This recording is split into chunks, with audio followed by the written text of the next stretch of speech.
Chapter 22. The Chicago Commune. As agents provocateurs, not alone were we able to travel a great deal, but our very work threw us in contact with the proletariat and with our comrades, the revolutionists. Thus we were in both camps at the same time, ostensibly serving the Iron Heel and secretly working with all our might for the cause. There were many of us in the various secret services of the oligarchy, and despite the shakings up and reorganizations the secret services have undergone, they have never been able to weed all of us out. Ernest had largely planned the first revolt, and the date set had been somewhere early in the spring of 1918. In the fall of 1917 we were not ready. Much remained to be done, and when the revolt was precipitated, of course it was doomed to failure. The plot of necessity was frightfully intricate, and anything premature was sure to destroy it. This the Iron Heel foresaw and laid its schemes accordingly. We had planned to strike our first blow at the nervous system of the oligarchy. The latter had remembered the general strike and had guarded against the defection of the telegraphers by installing wireless stations in the control of the mercenaries. We, in turn, had countered this move.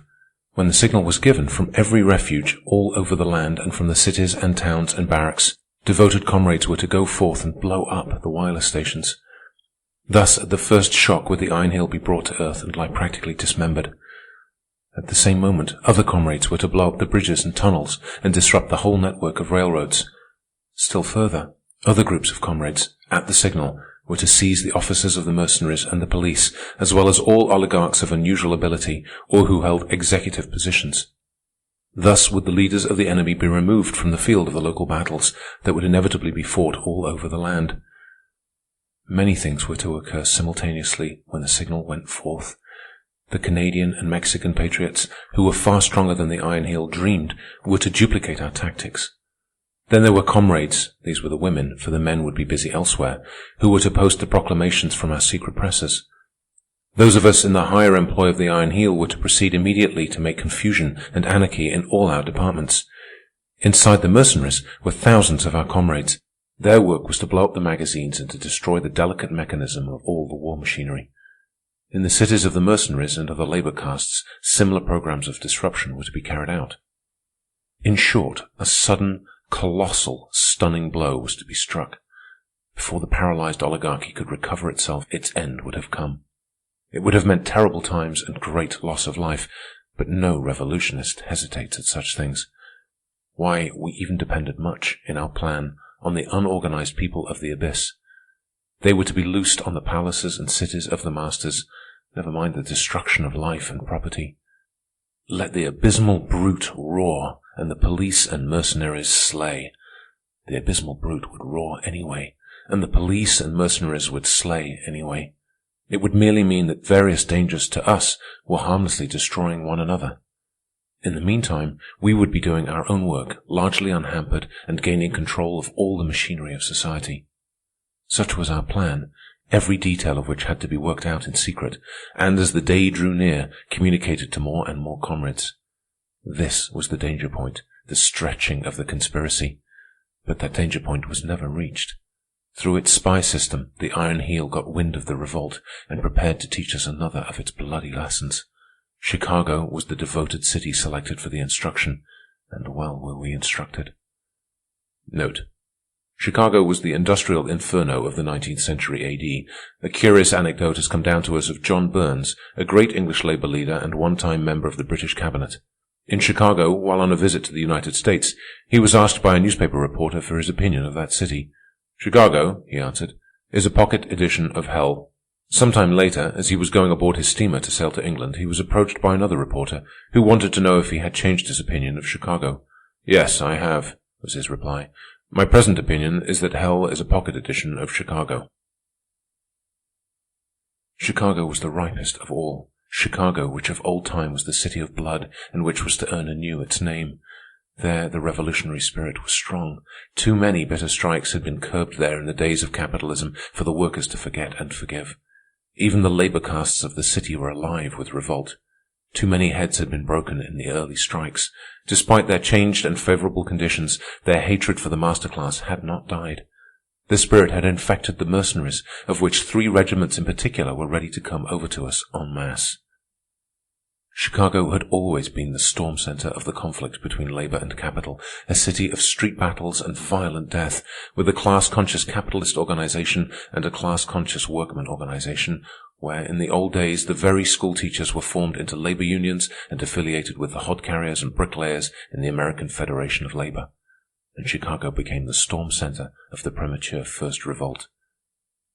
The trouble was precipitated by the Iron Heel. It was cleverly done. The whole population, including the favored labor castes, was given a course of outrageous treatment. Promises and agreements were broken, and most drastic punishments visited upon even petty offenders. The people of the Abyss were tormented out of their apathy. In fact, the Iron Heel was preparing to make the abysmal beast roar.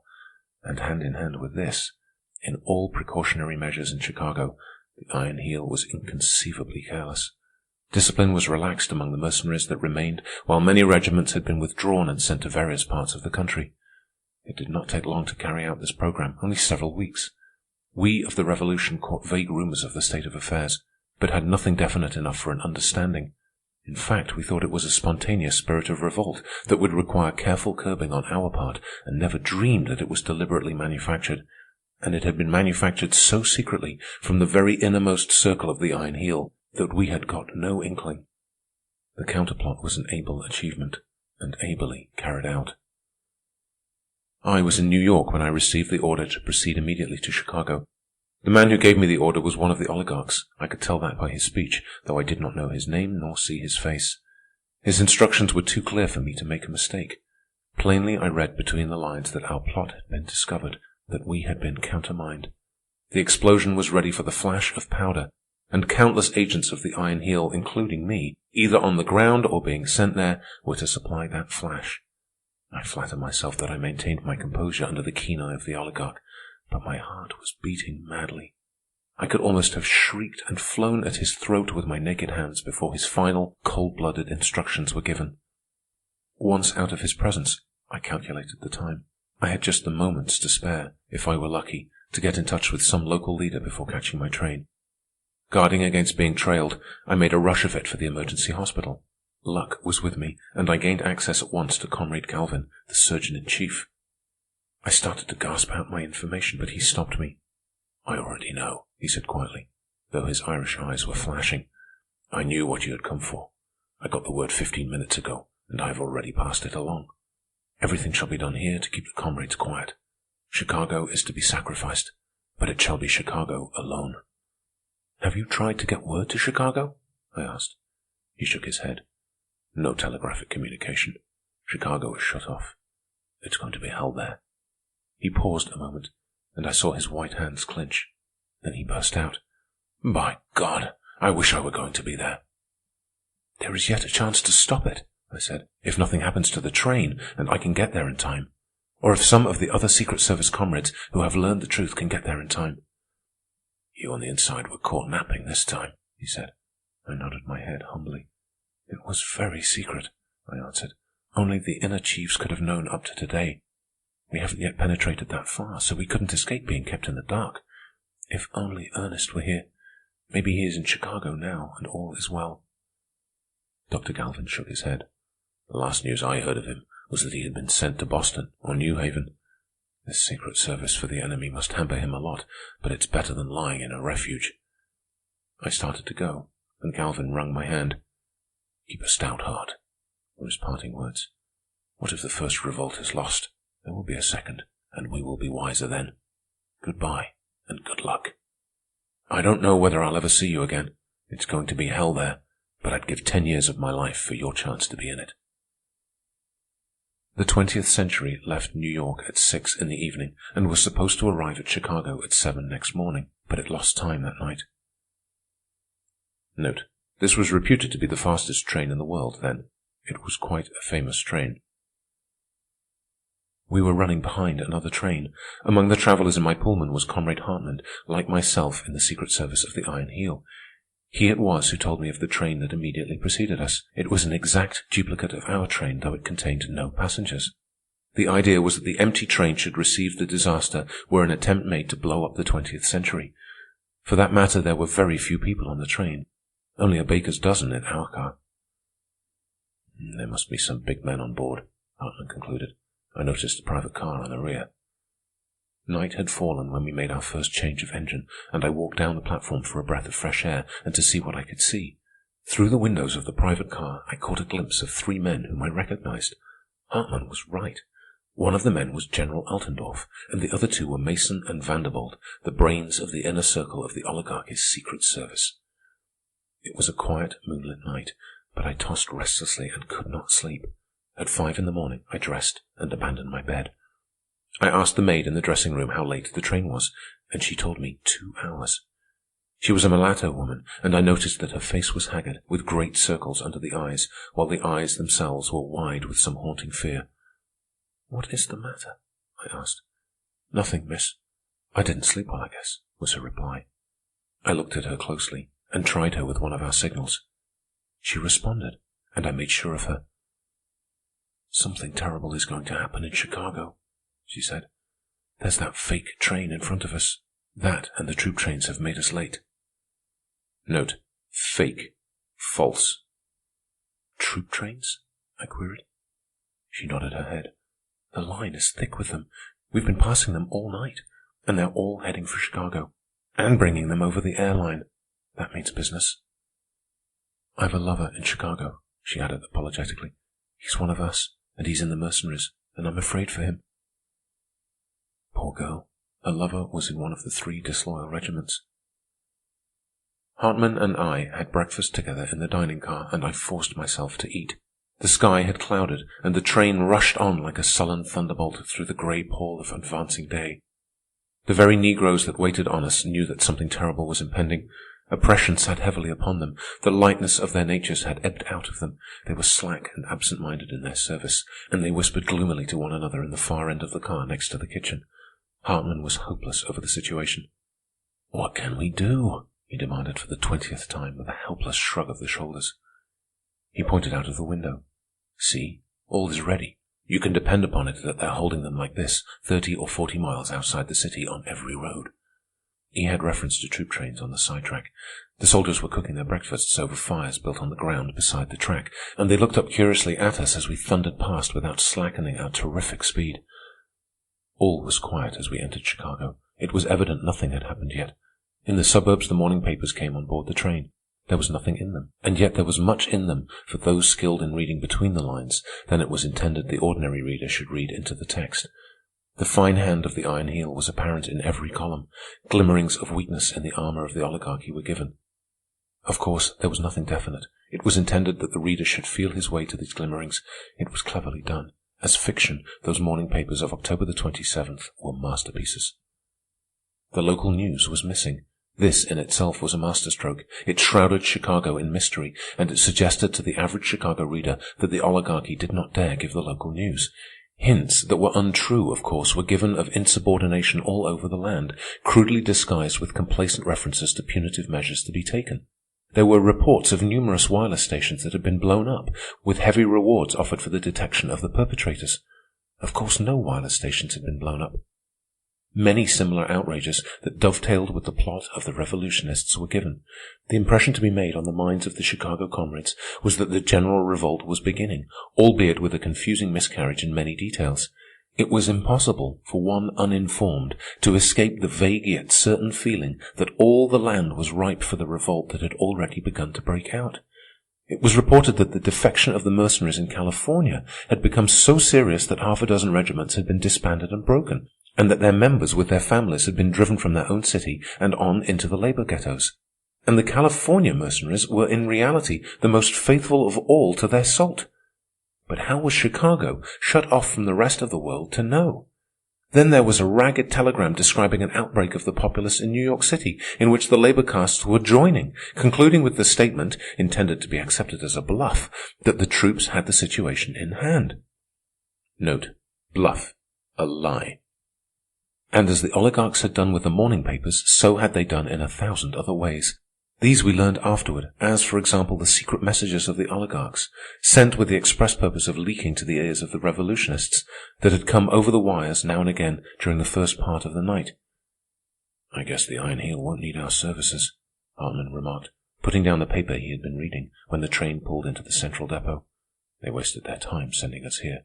Their plans have evidently prospered better than they expected. Hell will break loose any second now." He turned and looked down the train as we alighted. "I thought so," he muttered. "They dropped their private car when the papers came aboard." Hartman was hopelessly depressed.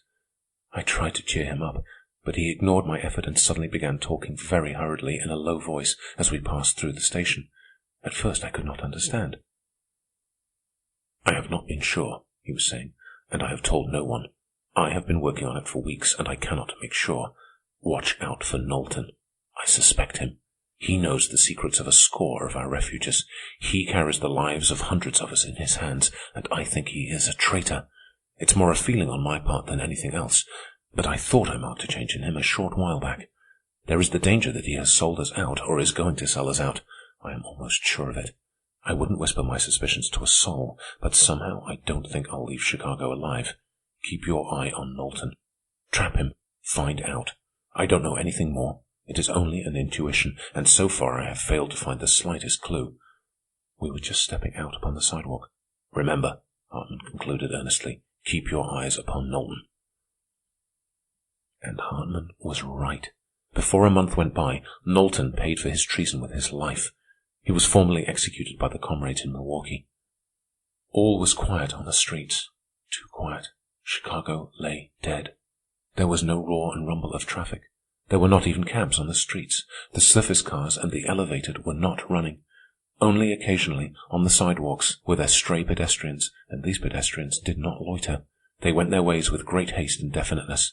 Withal, there was a curious indecision in their movements, as though they expected the buildings to topple over on them, or the sidewalks to sink under their feet, or fly up in the air.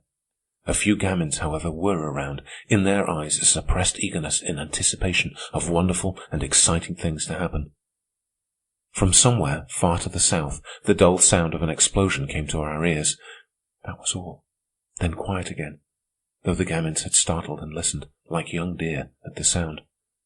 The doorways to all the buildings were closed. The shutters to the shops were up.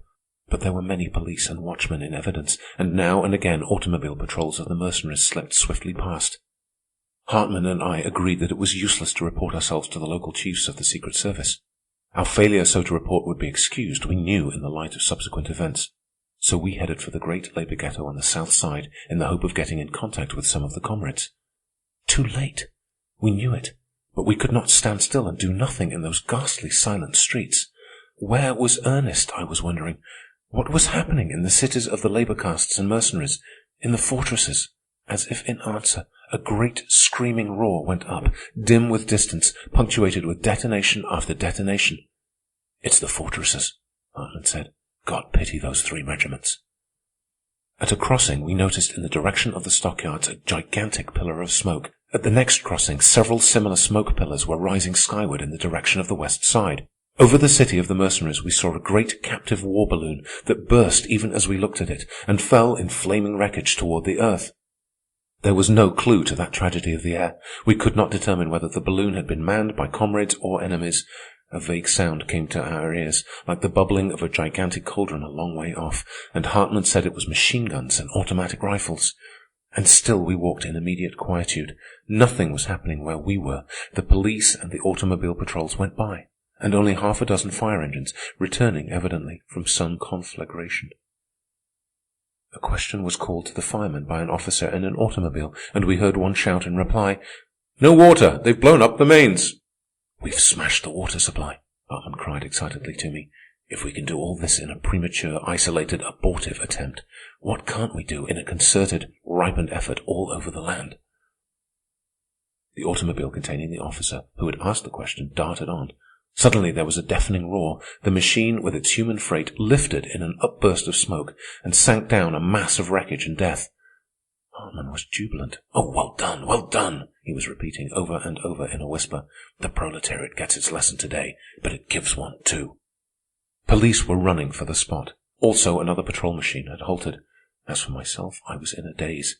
The suddenness of it was stunning. How had it happened? I knew not how, and yet I had been looking directly at it. So dazed was I for the moment that I was scarcely aware of the fact that we were being held up by the police. I abruptly saw that a policeman was in the act of shooting Hartman. But Hartman was cool and was giving the proper passwords. I saw the leveled revolver hesitate, then sink down, and heard the disgusted grunt of the policeman. He was very angry and was cursing the whole Secret Service. It was always in the way, he was averring, while Hartman was talking back to him and with fitting Secret Service pride explaining to him the clumsiness of the police. The next moment, I knew how it had happened. There was quite a group about the wreck, and 2 men were just lifting up the wounded officer to carry him to the other machine. A panic seized all of them, and they scattered in every direction, running in blind terror, the wounded officer roughly dropped, being left behind. The cursing policeman alongside of me also ran, and Hartman and I ran too, we knew not why, obsessed with the same blind terror to get away from that particular spot. Nothing really happened then, but everything was explained. The flying men were sheepishly coming back, but all the while their eyes were raised apprehensively to the many-windowed, lofty buildings that towered like the sheer walls of a canyon on each side of the street. From one of those countless windows the bomb had been thrown. But which window? There had been no second bomb, only our fear of one. Thereafter we looked with speculative comprehension at the windows. Any of them contained possible death. Each building was a possible ambuscade. This was warfare in that modern jungle, a great city. Every street was a canyon, every building a mountain. We had not changed much from primitive man, despite the war automobiles that were sliding by. Turning a corner, we came upon a woman. She was lying on the pavement in a pool of blood. Hartman bent over and examined her. As for myself, I turned deathly sick. I was to see many dead that day, but the total carnage was not to affect me as did this first forlorn body lying there at my feet, abandoned on the pavement. Shot in the breast, was Hartman's report. Clasped in the hollow of her arm, as a child might be clasped, was a bundle of printed matter. Even in death, she seemed loath to part with that which had caused her death. For when Hartman had succeeded in withdrawing the bundle, we found that it consisted of large printed sheets, the proclamations of the revolutionists. "A comrade," I said, but Hartman only cursed the iron heel, and we passed on. Often we were halted by the police and patrols, but our passwords enabled us to proceed. No more bombs fell from the windows, the last pedestrians seemed to have vanished from the streets, and our immediate quietude grew more profound. Though the gigantic cauldron continued to bubble in the distance, dull roars of explosions came to us from all directions, and the smoke pillars were towering more ominously in the heavens. End of chapter 22. Recording by Matt Saw. Montreal, mattsaw.org.